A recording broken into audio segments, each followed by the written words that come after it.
Hi friends, welcome back to the జేసాయిజీ tutorials. Today చూసుకున్నట్లయితే మనకి అనదర్ క్వశ్చన్ పేపర్ చూద్దాం. శ్రీకృష్ణదేవరాయ యూనివర్సిటీ నుంచి బీకామ్ కంప్యూటర్ స్టూడెంట్స్ ఎవరైతే ఉన్నారో వాళ్ళకైతే ఈ క్వశ్చన్ పేపర్ ఉపయోగపడుతుంది. ఫిఫ్త్ సెమిస్టర్ సంబంధించినటువంటి స్టూడెంట్స్కి. ఫ్రెండ్స్, సబ్జెక్ట్ చూసుకున్నట్లయితే మనకి కంప్యూటర్స్ నుంచి ప్రోగ్రామ్ ఇన్ సి లాంగ్వేజ్ అనే సబ్జెక్ట్ ఉంటుంది. పేపర్ కోడ్ చూసుకున్నట్లయితే S5751 అనే పేపర్ కోడ్ అనమాట. నెక్స్ట్ చూసుకున్నట్లయితే ఇది క్వశ్చన్ పేపర్ వచ్చేసి 2021లో వచ్చినది, అంటే లాస్ట్ ఇయర్ వచ్చినటువంటి క్వశ్చన్ పేపర్. ఏ క్వశ్చన్స్ వచ్చాయనే చూద్దాం. మనకి ఫస్ట్ ప్యాటర్న్ తెలిసిందే, మనకి అందరికీ తెలిసినదే. 3 గంటల సేపు ఎగ్జామినేషన్ ఉంటుంది అండ్ 75 మార్కులకి అయితే రాయాల్సి ఉంటుంది ఆన్సర్స్ అనేవి. మనకి ఫస్ట్ పార్ట్ ఏలో చూసుకున్నట్లయితే మనకి 5 మార్క్స్ క్వశ్చన్స్ ఉంటాయి. టోటల్ 10 క్వశ్చన్స్ ఇస్తారు. 10 క్వశ్చన్స్ గాను మనం 5 క్వశ్చన్స్కి ఆన్సర్ చేయాల్సి ఉంటుంది. ఒక క్వశ్చన్కి 5 మార్కులు చొప్పున మనం మొత్తం 5 క్వశ్చన్లకి ఆన్సర్ చేస్తాం కాబట్టి 5 5 25 మార్క్స్ అనేవి మనకి సెక్షన్ ఏలో, అంటే పార్ట్ ఏలో మనం స్కోర్ చేసుకోవచ్చు అనమాట. మనకి ఫస్ట్ క్వశ్చన్ చూసుకున్నట్లయితే right about key features of an algorithm. మనకి డిఫరెంట్గా అడిగాడు ఈ ఇయర్ చూసుకున్నట్లయితే. అంటే లాస్ట్ ఇయర్ క్వశ్చన్ పేపర్స్ మీరు ఫాలో అవుతున్నట్లయితే మీకు ఈ క్వశ్చన్ పేపర్ కొంచెం డిఫరెంట్గా అయితే ఉందన్నమాట. కాబట్టి మీరు క్వశ్చన్ ఎట్లున్నా కానీ మీరు నేర్చుకున్న ఆన్సర్ అయితే రాసరా అండి, ఖచ్చితంగా అయితే సెట్ అవుతుంది. ఓకేనా. అల్గారిథంకి డెఫినేషన్ రాయండి. అల్గారిథం డెఫినేషన్ రాసిన తర్వాత మీకు అల్గారిథం వల్ల ఉపయోగాలు ఏమైతే తెలిసి ఉంటాయో వాటిని అయితే రాయాల్సి ఉంటుంది. ఓకేనా. ఫీచర్స్ ఆఫ్ అల్గారిథం అంటే దాని యొక్క ఉపయోగాలనే రాయాలన్నమాట. ఓకేనా. రాసినట్లయితే మీకు 5 మార్క్స్ అయితే పడిపోతాయి. లేదు నాకు అది రాదనుకుంటే ఇంకా నీకు 10 క్వశ్చన్స్ ఉన్నాయి. 10 క్వశ్చన్స్లో మీరు ఆన్సర్ చేయాల్సి ఉండేది 5 క్వశ్చన్స్కి అయితే స్కిప్ చేసుకోవచ్చు అనమాట. నెక్స్ట్ సెకండ్ క్వశ్చన్ చూడండి. Explain any 3 operators in C language. మనకి సిలో మనకి ఆపరేటర్స్ ఉన్నాయి, different types of operators. Total 8 types of operators ఉన్నాయి. 8కి గాను మీకు 3 ఆపరేటర్స్ని, అంటే 3 టైప్స్ ఆఫ్ ఆపరేటర్స్ని మీరు ఎక్స్ప్లెయిన్ చేసినట్లయితే మీకు 5 మార్క్స్ వస్తాయి. ఓకేనా. Example like arithmetic operator, bit wise operator and logical operators. Next చూసుకున్నట్లయితే easy relational operators, assignment operator, ternary operator. ఓకేనా. ఇట్లా ఉన్నాయి కదా మనకి ఆపరేటర్స్, డిఫరెంట్ ఆపరేటర్స్. వీటిలో మనకి 3ని అయితే రాసినట్లయితే చాలు, మీకు 5 మార్క్స్ అనేవి పడిపోతాయి అనమాట. నెక్స్ట్ థర్డ్ క్వశ్చన్ చూడండి. Explain input and output functions in C language. మనకి ఐఓ స్టేట్మెంట్స్ అనేది లాస్ట్ టైం క్వశ్చన్ పేపర్స్లో వచ్చేదన్నమాట. ఆ ఐఓ స్టేట్మెంట్స్ ఏవైతే ఉన్నాయో వాటిని రాస్తే చాలు, ఈ క్వశ్చన్కి ఆన్సర్ సెట్ అయిపోతుంది. నెక్స్ట్ చూసుకున్నట్లయితే మనకి ఫోర్త్ క్వశ్చన్ చూడండి. Explain about different types of jumping statements in C language. మనకి జంపింగ్ స్టేట్మెంట్స్ అంటే నథింగ్ బట్టే కంటిన్యూ, బ్రేక్ అండ్ నెక్స్ట్ చూసుకున్నట్లయితే గో టు స్టేట్మెంట్స్. ఓకేనా. మనకి ఈ 3 స్టేట్మెంట్స్ని అయితే మనము జంపింగ్ స్టేట్మెంట్స్ అంటాము.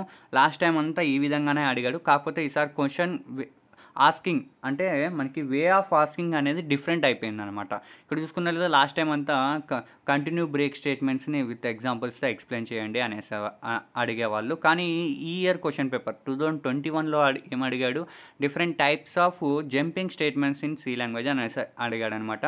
మీకు స్టూడెంట్స్కి నేర్చుకుంటారు ఆన్సర్స్, కాకపోతే కన్ఫ్యూజన్ అయిపోతారు అనమాట ఈ వే ఆఫ్ ఆస్కింగ్ ఉందంటే. కాబట్టి మీరు ఏ విధంగా అడిగినా కూడా ఆన్సర్ చేసే విధంగా అయితే ఉండాలి. ఓకేనా స్టూడెంట్స్ అన్నాక. ఇక్కడ చూసుకున్నట్లయితే ఫిఫ్త్ యూనిట్ నుంచి ఫిఫ్త్ యూనిట్ అంటున్నాను. ఫిఫ్త్ క్వశ్చన్ చూసుకున్నట్లయితే మనకి define A function, explain it's advantages. ఇదైతే రొటీన్ క్వశ్చనే, మనం డైరెక్ట్గా అయితే అడుగుతున్నాడు. ఫంక్షన్ యొక్క డెఫినేషన్ రాసి వాటి యొక్క అడ్వాంటేజెస్ని ఎక్స్ప్లెయిన్ చేయమనేసి అంటున్నాడు అనమాట. ఎక్స్ప్లెయిన్ చేసినట్లయితే మీకు 5 మార్క్స్ పడతాయి. నెక్స్ట్ సిక్స్త్ క్వశ్చన్ చూడండి. Explain about storage classes in C language. ఇది కూడా చాలా ఇంపార్టెంట్ క్వశ్చన్, కాబట్టి ఇది కూడా నేర్చుకొని పెట్టుకోండి. ఎందుకంటే రిపీటెడ్ క్వశ్చన్ ఇది కూడా, స్టోరేజ్ క్లాసెస్ అనేది. నెక్స్ట్ సెవెంత్ క్వశ్చన్ చూసుకున్నట్లయితే right about scope of variables in C language. మనకి global variables and local variables అనేది 2 టైప్స్ ఆఫ్ వేరియబుల్స్ ఉంటాయి. ఓకేనా. రెండింటిని ఎక్స్ప్లెయిన్ చేస్తే సరిపోతుంది స్కోప్ ఆఫ్ వేరియబుల్స్ అనేది. ఓకేనా. ఇది ఫ్రెండ్స్ మనకి seventh question. Next eighth question చూసుకున్నట్లయితే right about pointers in C language. మనకి పాయింటర్స్ అనే టాపిక్ కూడా చాలా చాలా ఇంపార్టెంట్. కొన్నిసార్లు 10 మార్క్స్ కూడా అడిగిన ఛాన్సెస్ ఉన్నాయి పాయింటర్స్ని.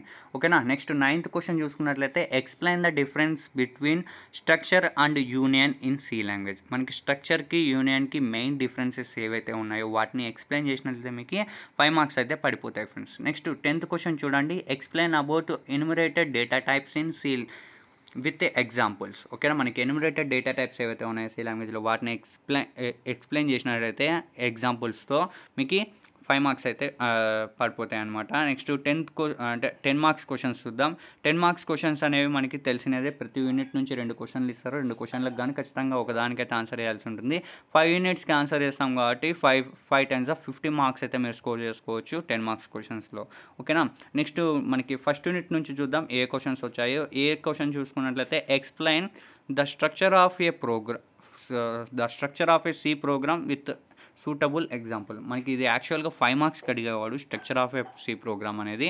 మనకి 10 మార్క్స్కి అడిగాడు కాబట్టి మీరు స్ట్రక్చర్ని రాసి, సి ప్రోగ్రామ్ యొక్క స్ట్రక్చర్ రాసి దాంట్లో ఉన్నటువంటి ఎలిమెంట్స్ని అయితే డీటెయిల్గా ఎక్స్ప్లెయిన్ చేయాల్సి ఉంటుంది.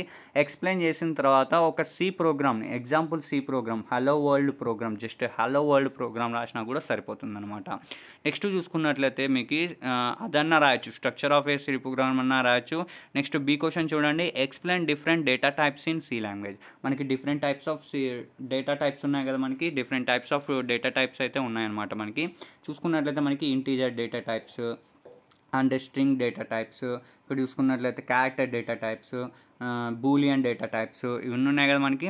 చూసుకున్నట్లయితే ఇంటీజర్, ఇంట్, మళ్ళీ float, double, boolean, string, char ఇవన్నీ ఉన్నాయి కదా మనకి different types of data types.